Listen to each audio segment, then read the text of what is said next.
So I'll just continue with my line of questioning. Dito po sa, ewan ko lang kung nabasa na sa inyo to, no? Republic Act 11422, no? Under Section 4, it's stated here,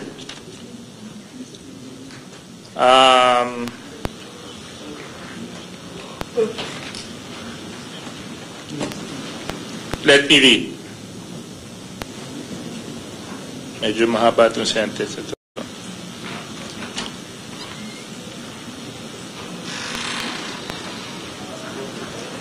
At all times, sound, balanced programming, promote public participation, assist in the functions of public information and education, conform to the ethics of honest enterprise, promote audience sensibility and empowerment, including closed captioning, and not use its stations or facilities for broadcasting of obscene or indecent language, speech, act or scene, or for the dissemination of deliberately false information or willful misrepresentation to the detriment of public interests, or to incite, encourage, or assist in subversive or treasonable acts. Nakasad po ito sa Republic Act 11422. Yes, Mr. Chair. This is your privilege, your Yes, franchise. Yes, Mr. Chair. Correct. It is my position that when your paid talents that have been in your company for the past 3 years, broadcasting Monday to Friday, 2 hours and a half, he said? One hour and a half, Yes. from Monday to Friday. When they came out on live broadcast and said that the speaker spent 1.8 billion pesos is dissemination of deliberately false information and willful misrepresentation. That is my position. And you're saying it was just a mere question. A question, attorney, is this. Congressman Joboy, what color is your barong? That is a question. But when you say on live TV, meron po kaming natanggap na balita. Ang speaker ay gumastos ng 1.8 billion pesos sa traveling. Hindi lang yun.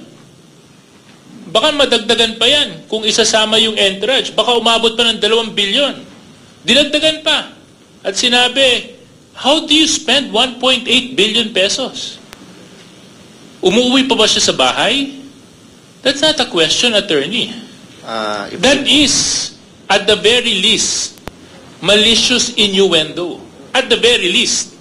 But from where I'm standing, that is a direct accusation to the House of Representatives. Now, SMNI, sabi nyo, paid talents nyo yun, hindi na nga dumaan sa KBP Code of Ethics at Seminar at wala silang certification. At alam nyo, yung manner kung paano nila kinokonduct yung sarili nila, eh at the very least, dapat pinagsabihan nyo sila. Tapos yan sinasabi nyo, meron kayong ginagawang internal investigation ngayon. Ongoing, Mr. Chair. But what is sad is the following day, they came out again on TV, justifying what they said. Saying that what we said, dapat hindi kayo nasaktan kasi question lang yon. Di sana ang sinabi ninyo, yung nilabas po namin kahapon, ay yun po ay hindi po verified. Katanungan lang po yun. Kasi ang nilabas nyo po doon ay is a direct statement about an amount I don't know where you got.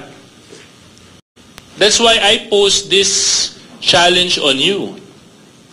If you can prove that the 1.8 billion pesos is true, I'll resign. But if I can prove that the 1.8 billion that your program said is false, lagay nyo dito yung prangkisa nyo on the line. Payag ka? Mr. Chair, if I may, Hindi, yes or no? I cannot answer that, Mr. Chair. I'm just a lawyer, and that's not part of my authority. But if I... Kasi lang, payag ka?